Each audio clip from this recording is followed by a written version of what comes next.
Olá a todos, meu nome é Geraldo Júlio Pitzer Santos e sou professor da Faculdade de Medicina de Petrópolis. E hoje, dando continuidade ao nosso curso de anatomia, eu vou falar aqui um pouco sobre as estruturas do sistema genital masculino. São estruturas super importantes para a compreensão de alguns problemas, tanto clínicos e cirúrgicos, que podem acontecer ao sexo masculino. É uma aula bastante complexa, então nós dividimos essa aula em dois momentos. No primeiro momento eu vou falar de algumas estruturas, certo? E no segundo momento eu vou dar uma ênfase em outras estruturas do sistema genital masculino, ok? Então hoje a gente vai fazer a primeira parte dessa grande aula e no segundo momento a gente vai complementar o raciocínio com outras estruturas e também trazendo diversas repercussões clínicas de relevância nesse conhecimento anatômico. Ok? Bom, quais são os objetivos educacionais do nosso encontro de hoje? Então, hoje a gente vai ter que identificar os componentes anatômicos do sistema genital masculino. Isso é mais do que óbvio, é uma aula de sistema genital masculino em relação à anatomia, então a gente vai ter que identificar os componentes do sistema genital masculino. A gente vai ter que identificar também a relação anatômica entre os constituintes da pelve masculina. Da mesma forma que nós fizemos com a pelve feminina, eu tenho os sistemas genital masculino dentro de um contexto sistêmico na pelve, porém, ele tem relação topográfica com outras estruturas. Quais são as estruturas mais relevantes? Eu tenho estruturas do sistema urinário, ou seja, sistema excretor localizado anteriormente, no caso aqui de relevância, a bexiga, e tenho posteriormente as estruturas do sistema genital masculino, outras estruturas de relevância, principalmente o reto em relação ao sistema digestório. Então eu vou ter que estabelecer uma relação anatômica entre essas estruturas do sistema genital masculino e outras estruturas pélvicas de relevância que vão ser encontradas também nesta região. Isso é super importante, um dos tópicos principais da aula. A gente vai ter que identificar a origem embrionária dos testículos, também é um assunto super importante, principalmente na pediatria, no segmento do crescimento e desenvolvimento da criança e também na cirurgia pediátrica. Então, a compreensão da origem desses testículos é muito importante, até para eu estar compreendendo o que vai estar se passando durante o exame do recém-nascido, certo? Compreender a vascularização do testículo, isso também é muito importante. Como os testículos têm uma origem embrionária alta, eles se originam no abdômen, eu tenho que compreender a origem vascular, tanto das artérias quanto das veias que vão drenar esse testículo, certo? E eu vou possibilitar uma melhor interpretação de alguns sinais e sintomas, já que problemas vasculares são muito mais frequentes em relação ao testículo, à bolsa escrotal do lado esquerdo. Então a gente vai compreender o porquê que acontece isso, certo? Delimitar as porções do epidídimo. Então o epidídimo também é uma estrutura super importante, né? Que tem relação com o testículo e ele possui algumas subdivisões. A gente vai ter que identificar quais são as subdivisões do epidídimo localizado na bolsa escrotal, né? Identificar a origem e a desembocadura do ducto deferente. O ducto deferente é uma estrutura super importante em relação ao sistema genital masculino, tanto do ponto de vista clínico, porém muito mais importante do ponto de vista cirúrgico, numa cirurgia de esterilização definitiva, né, uma vasectomia, por exemplo. Então tem que compreender a anatomia do ducto deferente para programar essa cirurgia, né? Identificar os constituintes do funículo espermático, outro tópico super importante. Funículo espermático é uma estrutura relevante no sistema genital masculino e vai atravessar, certo, o canal inguinal, levando algumas estruturas do sistema genital masculino até a bolsa escrotal e vai carregar o suprimento vascular, vai carregar nervo, vai carregar vasos linfáticos e outras estruturas, formando as túnicas musculares que vão envolver esse funículo espermático e também vão envolver a relação da bolsa escrotal. E por último, a gente vai identificar a próstata e suas relações com as estruturas da pelve masculina. É um tópico super importante, é um tópico de relevância gigantesca no contexto clínico e cirúrgico, certo? eu vou conseguir compreender a relação da próstata, principalmente com as estruturas do sistema urinário. Então eu vou compreender o motivo de alguns pacientes, por exemplo, com câncer de próstata, com hiperplasia prostática benigna. As queixas desses pacientes geralmente são queixas em relação ao sistema urinário. Por que um paciente que tem câncer de próstata, por que um paciente que tem hiperplasia prostática benigna, eles se queixam de retenção urinária? A gente vai entender essa relação hoje nesse nosso encontro aqui, ok? Então, inicialmente nós descrevemos aqui órgãos genitais internos em relação ao sexo masculino e órgãos genitais externos em relação ao sexo masculino. Então nós temos aqui órgãos genitais internos. Eu tenho 2 testículos, eu tenho 2 epidídimos, tenho 2 ductos deferentes, cada ducto deferente tendo uma origem em cada epidídimo, certo? Eu tenho as glândulas seminais, também chamadas por alguns autores de vesículas seminais. Eu tenho 2 ductos ejaculatórios, certo? Eu tenho uma única próstata e eu tenho geralmente 2 glândulas bulbo-uretrais. Então eu tenho aqui as estruturas internas do sistema genital masculino, enquanto que os órgãos genitais externos, eu tenho aqui a parte distal da uretra, ok? Eu tenho o pênis e eu tenho a bolsa escrotal, que nós também chamamos de escroto. Então o sistema genital masculino, ele é dividido em órgãos genitais internos e órgãos genitais externos. Então essa divisão é bastante interessante do ponto de vista da descrição dessas estruturas. Começando aqui nossa conversa, a gente vai falar um pouquinho sobre a embriologia dos testículos, né?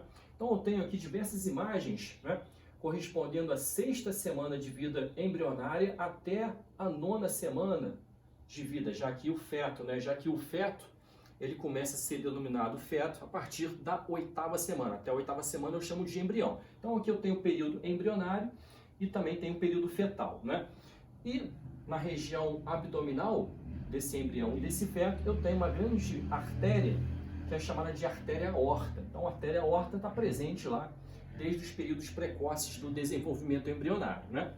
Eu tenho também, próximo à bexiga, na 6ª semana, 2 estruturas super importantes que são chamadas de rins. Então essas 2 estruturas renais, elas vão ganhando superiormente o abdômen na medida que o feto for se desenvolvendo. Então o rim, ele tem uma origem pélvica próxima à bexiga, e na medida do desenvolvimento embrionário, chegando aqui no desenvolvimento fetal, os rins vão se localizando aqui superiormente na cavidade abdominal. Então, é importante a gente ter esse conhecimento. O rim se origina na região pélvica e ele vai migrando em direção superior. Enquanto que eu tenho as gônadas, certo? Uma origem embrionária delas na cavidade abdominal, e essas gônadas elas vão descendo, certo? Então, fazem um trajeto contrário em relação ao trajeto renal. Então, enquanto as gônadas têm uma origem abdominal alta, e no desenvolvimento, certo? Essas gônadas vão descendo, chegando até a região pélvica, mais ou menos ao nível da 9ª, 10ª semana de vida embrionária. Os rins têm uma origem pélvica e vão ascendendo na região abdominal. Então, é um trajeto diferente. Então, essas 2 gônadas do sexo masculino, ou seja, os 2 testículos, eles vão ter uma origem abdominal alta, eles vão descendo no decorrer da vida embrionária, vão se localizar na região pélvica, certo? E posteriormente, da região pélvica, eles vão migrar ainda, ganhando aqui a região inguino-escrotal e migrando, descendo até a bolsa escrotal. Isso é importantíssimo, né? Nessa outra imagem aqui, a gente já consegue ver os rins localizados aqui na região pélvica, já fizeram uma certa migração em relação à região abdominal, ou melhor, os testículos na região pélvica já fizeram uma certa migração em relação à região abdominal, e esses testículos, eles vão atravessar diversas estruturas do peritônio até chegar no seu destino final, ou seja, aqui na bolsa escrotal do recém-nascido. Então é importante, é mandatório o exame, a palpação da bolsa escrotal do recém-nascido, e a gente vai ter que pesquisar a localização dos testículos. Eu vou palpar isso, vou identificar o testículo, certo? E vou colocar no prontuário. Testículos tópicos, por exemplo, isso já vai me dar diversas informações em relação ao testículo, certo? Aqui eu tenho outros slides mostrando, né, a descida dos testículos na cavidade abdominal e pélvica. Vai ter que ganhar a região inguinal, certo? E chegar até a parte mais inferior em relação à bolsa escrotal. Então atravessa aqui o anel inguinal superficial e profundo, certo? Chegando aqui até a bolsa escrotal. Uma outra imagem mostrando já a descida desse testículo, certo? E na descida ele vai carregar diversas estruturas que vão estar conectadas a ele, inclusive as estruturas vasculares que são originadas lá em cima em relação à porção dos vasos, dos grandes vasos localizados no abdômen, né? Nesse slide aqui nessa imagem eu tenho a bexiga, certo? Eu tenho uma vista anterior e eu vejo aqui os testículos ganhando aqui o canal inguinal, atravessando e vão chegar aqui finalmente na bolsa escrotal. Finalmente, os dois slides finais mostrando aqui os testículos localizados aqui na bolsa escrotal. Com essa migração dos testículos, eu carrego diversas pregas, certo? Diversas faces que ficam localizadas aqui na parede abdominal anterior e, consequentemente, essas faces musculares vão formar aqui o revestimento da bolsa escrotal, vão formar algumas túnicas da bolsa escrotal, principalmente túnicas musculares. E eu carrego também diversas formações peritoneais, certo? Que vão também participar na formação, no revestimento desse testículo. A gente vai estudar isso numa outra aula em relação à região íngno-escrotal.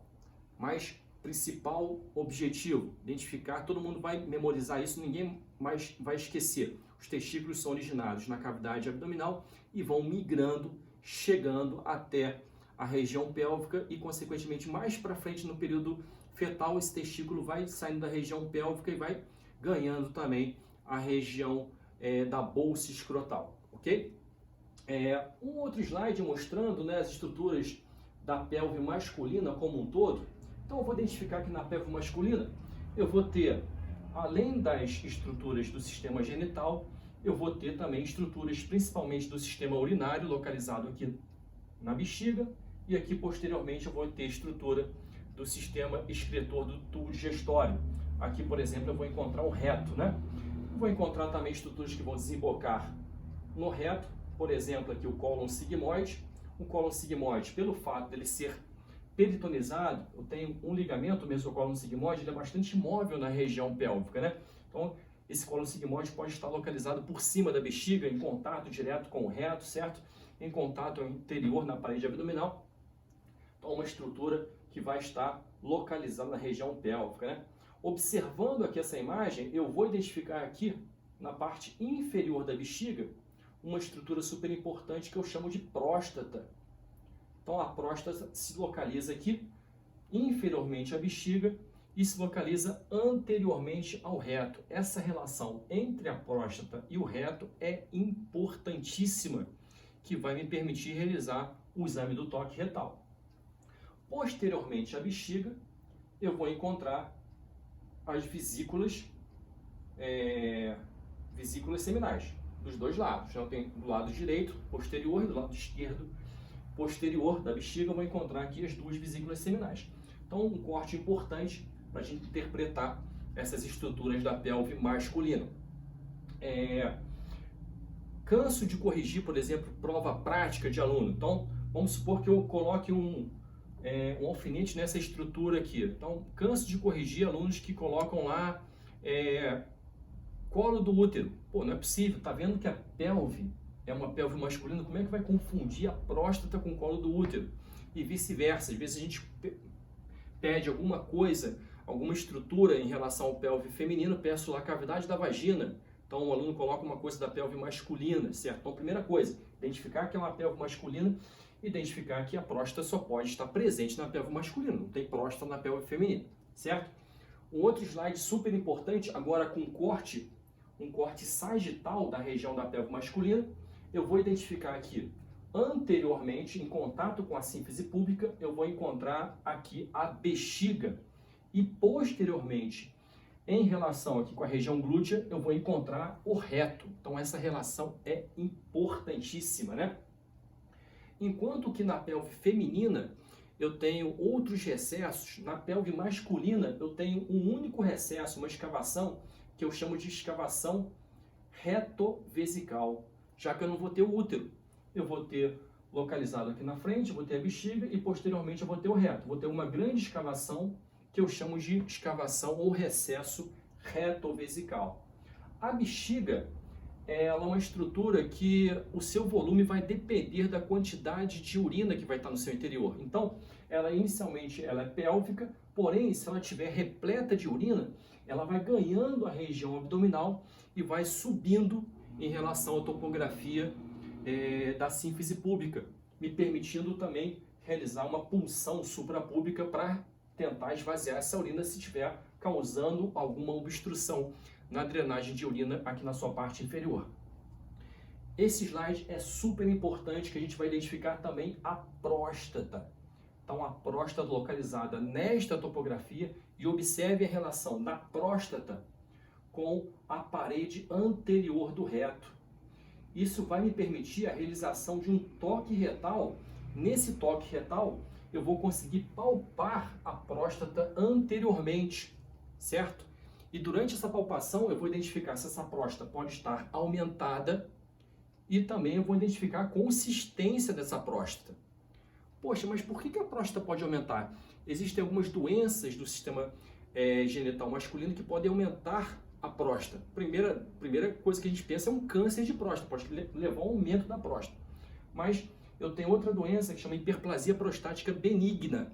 Essa hiperplasia prostática benigna também pode levar a um crescimento da próstata e, consequentemente, durante o exame físico eu posso palpar essa estrutura glandular por intermédio do reto. Faço um toque retal e faço a palpação dessa próstata. Isso é importantíssimo em relação à anatomia.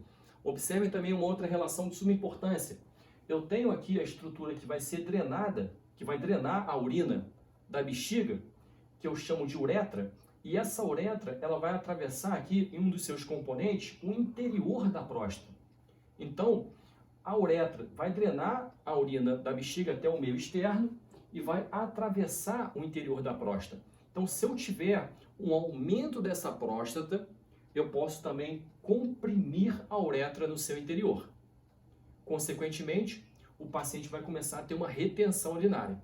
Isso é muito frequente, sobretudo em idosos.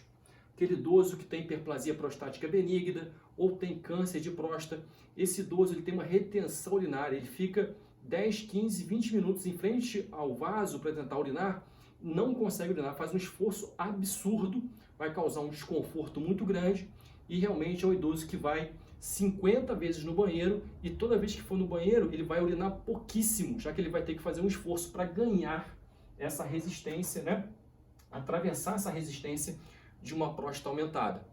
Ok? Então, essa relação entre a próstata e o reto é importante do ponto de vista clínico, da semiologia do exame do toque retal, e a relação da próstata com a uretra é importante para interpretar em relação a alguns sinais e sintomas de um paciente com alteração prostática. O principal sintoma dele vai ser o quê? Retenção urinária, vai ter uma dificuldade para fazer vai ter uma dificuldade para fazer a sua micção, né? Observando um outro slide do sexo masculino, um corte transversal da pelve, eu vou observar aqui na parte anterior, certo? Eu vou encontrar aqui a bexiga e na parte posterior eu vou encontrar o reto. Se fosse o sexo feminino, eu iria encontrar aqui o útero entre essas duas estruturas, certo? O útero ele tem uma projeção voltada para frente, em torno do seu próprio eixo, e voltado também anteriormente em direção à bexiga. Porém, nesse slide do sexo masculino, não vou encontrar o útero, vou encontrar aqui a bexiga anteriormente e o reto posteriormente. Entre a bexiga e o reto, localizado aqui na sua face posterior da bexiga, eu vou encontrar também os dois ductos deferentes, juntamente com as vesículas seminais, com as glândulas vesiculares seminais, certo? Ok? Bom, coloquei um slide aqui com todas as estruturas do sistema genital masculino e a gente vai lembrar de uma coisa super importante. Eu tenho aqui o rim na cavidade abdominal, lá em cima, e eu tenho uma estrutura que sai do rim e desce aqui a parede abdominal posterior no retroperitônio, atrás do peritônio, e vai chegar até a bexiga. Essa estrutura eu chamo de ureter. Tenho dois rins, uma única bexiga lá embaixo, eu tenho dois ureteres que vão sair, certo, dos rins e vão chegar até a bexiga. Então essa estrutura aqui eu chamo de ureter. E eu tenho uma outra estrutura que sai da bexiga, atravessa diversas outras estruturas do sistema genital masculino, inclusive o pênis, e vai se exteriorizar aqui no meio externo. Essa estrutura eu chamo de uretra. Esse slide é para não haver confusão na nomenclatura dessas duas estruturas. Então, uma coisa é ureter, outra coisa é a uretra. A gente cansa de corrigir prova onde os alunos confundem essas estruturas, certo? Então, a estrutura que vem do rim e vai chegar à bexiga, eu chamo de ureter. A estrutura que sai da bexiga e vai até o meio externo, eu chamo de uretra, certo? A uretra no sexo masculino, ela é muito maior do que a uretra do sexo feminino, certo? Obviamente, no sexo masculino eu vou ter o pênis, que vai permitir, certo, que essa uretra atravesse todo o seu comprimento até chegar no meio externo. Então, consequentemente, o comprimento de uma uretra do sexo masculino vai ser consideravelmente maior em comparação com o sexo feminino. Isso vai ter relevância em relação ao sistema genital feminino e vai também favorecer o aparecimento de algumas infecções urinárias em relação à diferença entre os sexos, né? Observem aqui nessa imagem que eu tenho aqui na bolsa escrotal, eu vou ter o testículo, certo? Eu vou ter o epidídimo, o ducto deferente, certo? E eu vou ter aqui atrás a vesícula seminal. Então, a vesícula seminal entra em contato com a bexiga na sua face posterior, certo? A próstata também é aqui localizada. A próstata fica localizada aqui na parte mais inferior da bexiga. Então, uma estrutura super importante em relação à compreensão da sua topografia. Esse slide aqui é para a gente compreender a vascularização do testículo. Então, o testículo ele tem uma origem aqui na cavidade abdominal, ele vai descer, chegando na região escrotal, certo? É um slide aqui de um adulto observando o quê? O que a gente consegue identificar nesse slide aqui? Eu tenho um grande vaso localizado na cavidade abdominal que é a artéria aorta, certo? Componente arterial. E um outro grande vaso em relação à cavidade abdominal que eu chamo de veia cava inferior, certo? Da artéria aorta eu tenho a saída de diversos ramos arteriais. A gente vai ter uma aula sobre sistema cardiovascular, uma aula específica em relação a ramos arteriais, mas já vou adiantando aqui algumas coisas. Dessa artéria aorta tem saída de diversos ramos arteriais. Esses ramos de importância para o sexo masculino em relação ao aparelho genital seriam essas duas artérias aqui, são as artérias testiculares. Então as artérias testiculares são ramos da artéria aorta abdominal. Isso é uma pergunta super frequente em relação à cirurgia, é uma pergunta super frequente em relação à clínica médica, em relação à urologia, em relação à ginecologia, já que eu vou ter também os dois ovários, e o suprimento dos ovários também vão ser oriundos das artérias ovarianas, que também vão ter origem aqui nas artérias aortas abdominais, certo? Eu vejo aqui, então, que os dois testículos têm uma origem vascular, certo? Em relação ao seu suprimento arterial pelas duas artérias testiculares.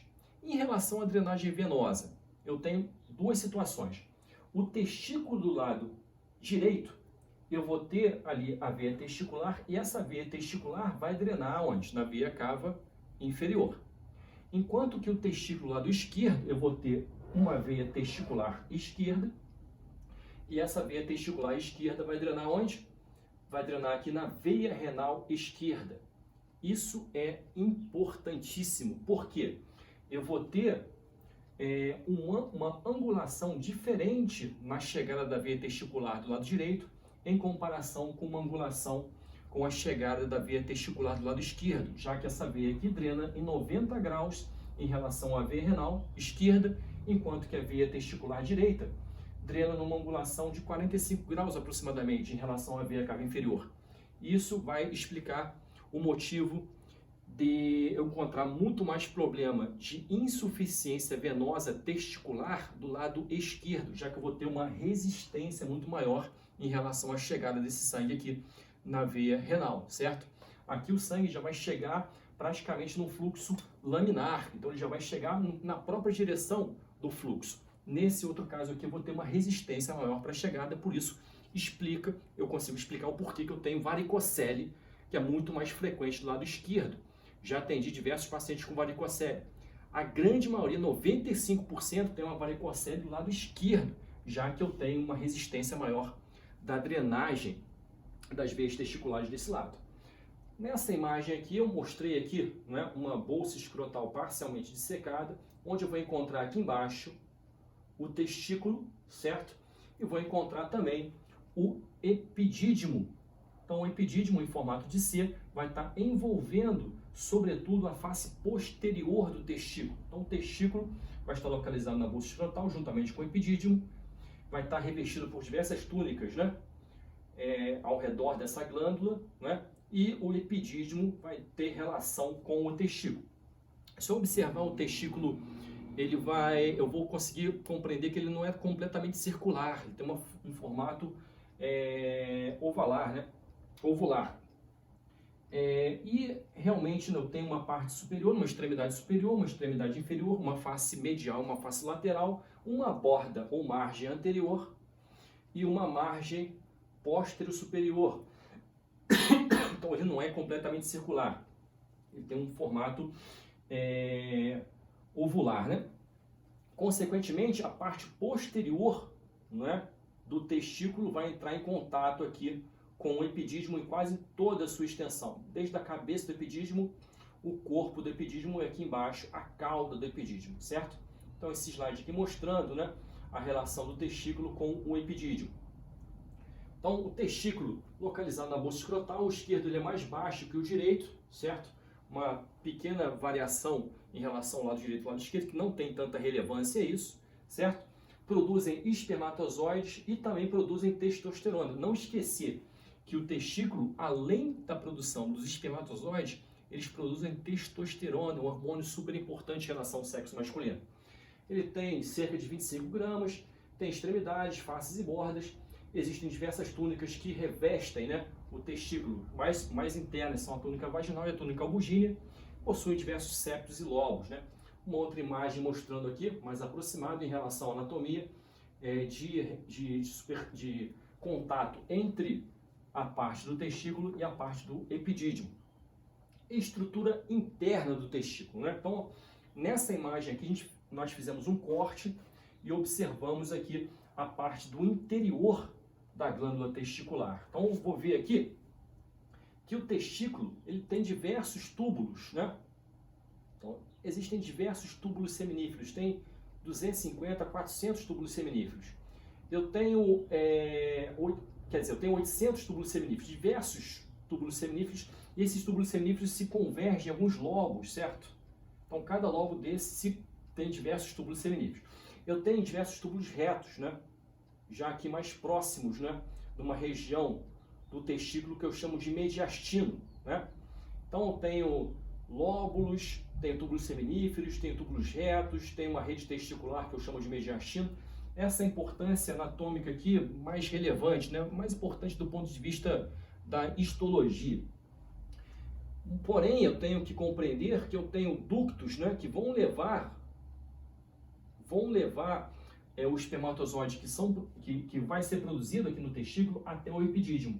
Esses ductos são os ductos eferentes. Então, ductos eferentes levam os espermatozoides que são produzidos aqui no testículo até a cabeça do epidídimo. Depois eu vou ter o corpo do epidídimo, a cauda do epidídimo e o início aqui, o ducto deferente. Eu tenho algumas células intersticiais no meio dessas estruturas aí, certo? Porém, aqui eu estou vendo o trajeto, certo, da formação e do movimento dos espermatozoides até chegarem aqui no ducto deferente, né? Nessa imagem aqui, eu vejo que o testículo, né, ele é dividido em alguns lobos, certo? E eu tenho entre os lobos alguns septos, né? Na parte mais externa do testículo eu tenho uma túnica chamada túnica albuginea, que é uma túnica mais interna aqui.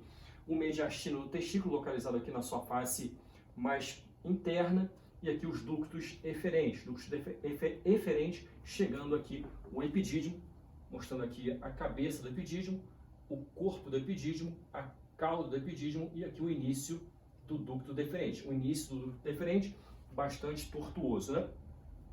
Aqui a gente mostra uma relação do epidídimo com o testículo. Então observe que o epidídimo vai estar envolvendo o testículo na sua face posterior. E eu tenho aqui na parte superior a cabeça e a parte inferior a cauda do epidídimo, né? E aqui mostrando que o início, certo? Ele é bastante tortuoso, né? Então, epidídimo localizado na borda posterior do testículo em formato de C, função de armazenamento dos espermatozoides, isso é super importante. Os espermatozoides produzidos aqui no testículo eles vão ficar armazenados no epidídimo, certo? Dividido em cabeça, corpo e cauda, que é contínua com o ducto deferente, e produz também uma secreção mucoide que vai favorecer ali a maturação dos espermatozoides, né? Ducto deferente, ele começa tortuoso na cauda do epidídimo, certo? O ducto deferente está aqui demonstrado.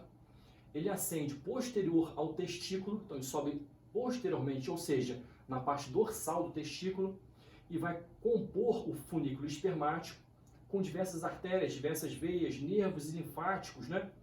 Esse ducto deferente, ele vai atravessar, certo, o canal inguinal, então ele vai atravessar tanto o anel inguinal superficial quanto o anel inguinal profundo, certo?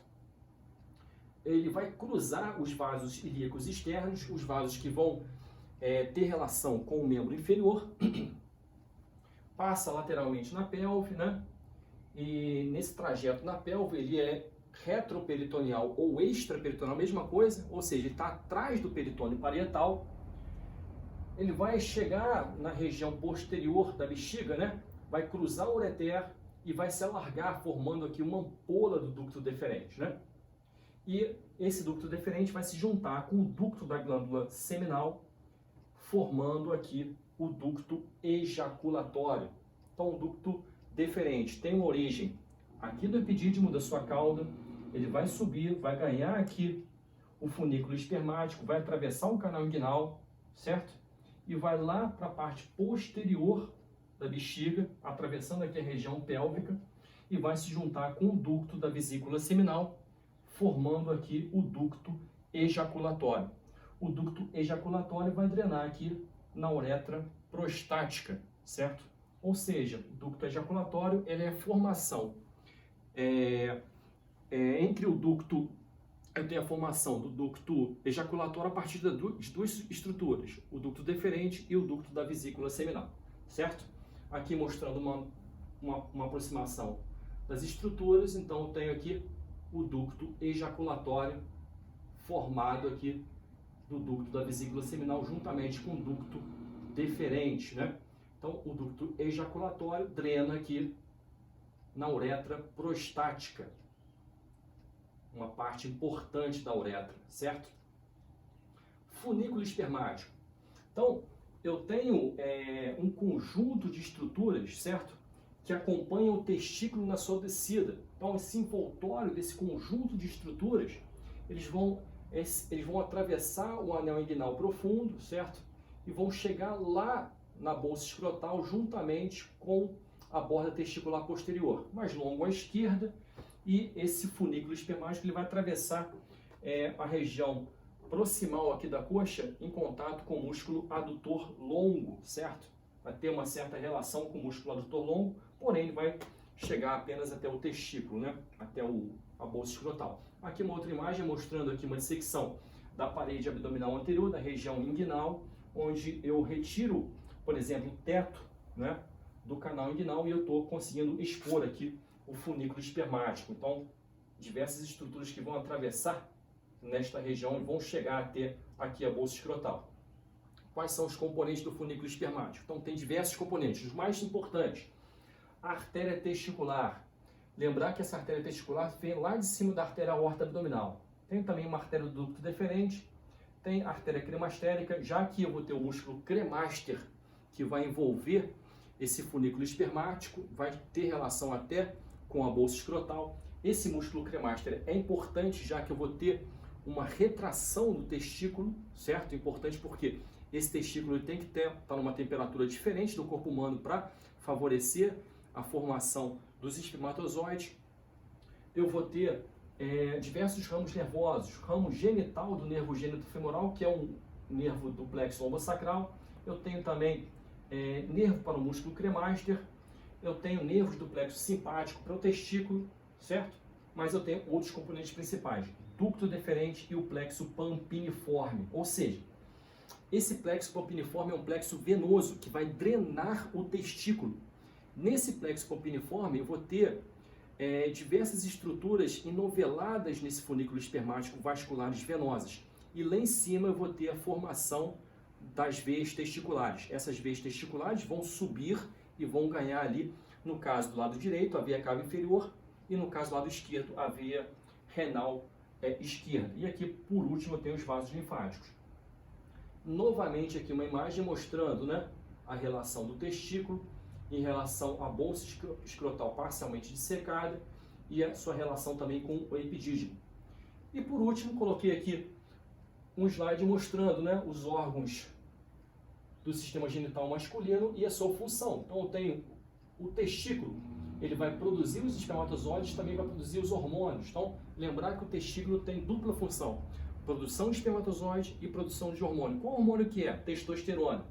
Epidídimo, ele vai favorecer o transporte dos espermatozoides, né? Mas ele vai transportar esses espermatozoides da cabeça até a cauda, certo? Então ele vai transportar pouca coisa em relação ao espermatozoide. Mas a principal função do epidídimo seria o armazenamento dos espermatozoides. Então, o epidídimo a gente colocou aqui armazenamento de espermatozoides. Quem vai transportar mesmo seria o ducto deferente. Porém, o epidídimo também, convenhamos, ele transporta os espermatozoides, né, do testículo até o ducto deferente. No ducto deferente eu vou ter o transporte.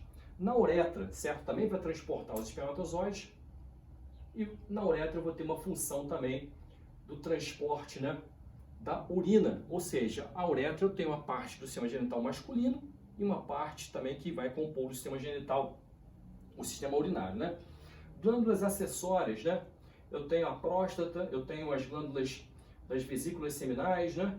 E tenho as glândulas bulbouretrais, produzir uma secreção que vai atuar na maturação dos espermatozoides, né? E o pênis, a gente tem uma função de cópula e uma função de excreção do sistema urinário, ok? Bom, acredito que eu tenha sido bastante sucinto nesse primeiro momento. A gente vai ter um segundo momento, a gente vai complementar com outras estruturas do sistema genital masculino. Grande abraço, até mais!